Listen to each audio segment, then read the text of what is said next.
রাজনীতি আসলে বিচিত্র এক খেলা। অনেক সময়ের সুর, তাল, লয় বোঝা যায় না।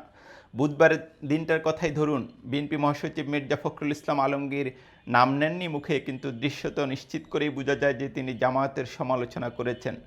সমালোচনা না বলে এটাকে এক ধরনের খোঁচাও বলা যায়। একটি অনুষ্ঠানে তিনি লন্ডনে বিএনপির ভারপ্রাপ্ত চেয়ারম্যান এবং প্রধান উপদেষ্টার মধ্যকার বৈঠকের প্রশংসা করছিলেন। বিশেষত বিএনপির ভারপ্রাপ্ত চেয়ারম্যান জনাব তারেক রহমানের রাষ্ট্রনায়কোচিত ভূমিকার জন্য তিনি ওনাকে অভিনন্দন জানাচ্ছিলেন এবং বলছিলেন যে সবাই খুশি হলো, একটি দল নারাজ এবং তারা যখন নির্বাচনের কথা শুনে তখন তারা বিপদ দেখতে পায়। এবং তিনি বলেছেন ওই নারাজ দলটি ঐক্যমত্য কমিশনের বৈঠকে যায়নি গতকাল।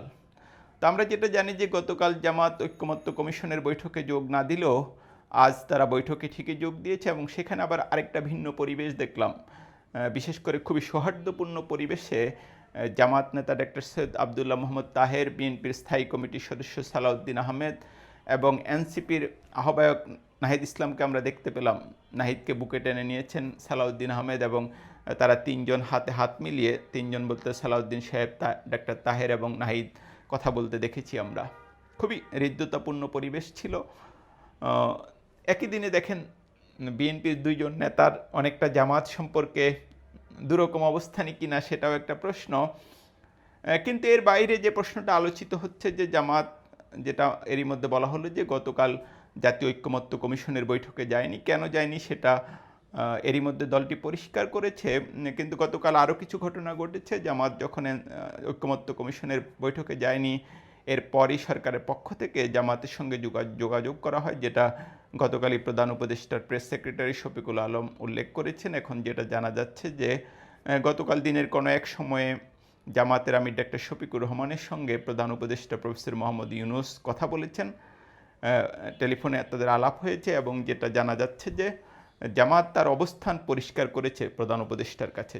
জামাতের পক্ষ থেকে যেটা বলা হচ্ছে যে লন্ডন বৈঠক নিয়ে তাদের কোনো আপত্তি নেই, সে বৈঠকটা খুবই স্বাভাবিক ব্যাপার। কিন্তু দুটো পয়েন্টে তাদের খুবই আপত্তি। একটা হচ্ছে গিয়ে বৈঠক শেষে যে যৌথ বিবৃতি দেওয়া হয়, তারা মনে করে যে এটা তো দুইজন সরকার প্রধান বৈঠক হলে এমন বিবৃতি দেওয়া হতে পারে। এখন তাহলে প্রধান উপদেষ্টা তো প্রতিদিন অনেক রাজনৈতিক দলের সঙ্গেই বৈঠক করেছেন সাম্প্রতিক, বা একদিন অনেক দলের সঙ্গে বৈঠক করেন, তাহলে কি প্রতিটা বৈঠকের ব্যাপারে আলাদা যৌথ বিবৃতি দেওয়া হবে কিনা, এটা জামাতের একটা প্রশ্ন। আরেকটা প্রশ্ন হচ্ছে নির্বাচনের তারিখের ব্যাপারে প্রধান উপদেষ্টার যে এক ধরনের ঘোষণা। এমনিতে ফেব্রুয়ারিতে নির্বাচন হলে জামাতের কোনো আপত্তি নেই, জামাতের পক্ষ থেকে এটা পরিষ্কার করা হয়েছে। কিন্তু জামাত মনে করে প্রধান উপদেষ্টা যেহেতু জাতির সামনে একটা ভাষণ দিয়ে নির্বাচনের তারিখ ঘোষণা করেছেন, সেহেতু নির্বাচনের তারিখ পরিবর্তনের ক্ষেত্রে শুধু বিএনপি না, অন্য দলগুলির সঙ্গে ওনার আলাপ করা প্রয়োজন ছিল। সে যাই হোক, জামাত তার অবস্থান পরিষ্কার করেছে প্রধান উপদেষ্টার কাছে এবং জামাত আমির এবং জামাতের নায়েব আমির ডক্টর সৈয়দ আবদুল্লাহ মোহাম্মদ তাহের দাবি করছেন যে ওনার ধারণা প্রধান উপদেষ্টা পরিস্থিতিটা বুঝতে পেরেছেন। তো আমরা যেটা দেখি যে দুই নেতা, প্রফেসর ইউনূসের সঙ্গে জামাত আমিরের ফোনালাপের পর জামাত হয়তো কিছুটা তাদের যে সম্পর্কের সেটা বরফ গলেছে এবং জামাত দেখা যাচ্ছে যে আজ জাতীয় ঐক্যমত্য কমিশনের বৈঠকে যোগ দিয়েছে এবং নানা ইস্যুতে তাদের মতামত দিচ্ছে। এমনিতে জামাত সংস্কার প্রশ্নে সবসময় শক্ত অবস্থান নিয়েছে, শুরু থেকেই তারা সংস্কারের ব্যাপারে গুরুত্ব দিয়ে আসছে এবং গতকাল যেটা দেখা গেল সংস্কারের প্রশ্নে আসলে একটা মোটামুটি বড় ধরনের অগ্রগতি হয়েছে। সাংবিধানিক কিছু ইস্যুতে রাজনৈতিক দলগুলো ঐক্যমত্য পৌঁছেছে।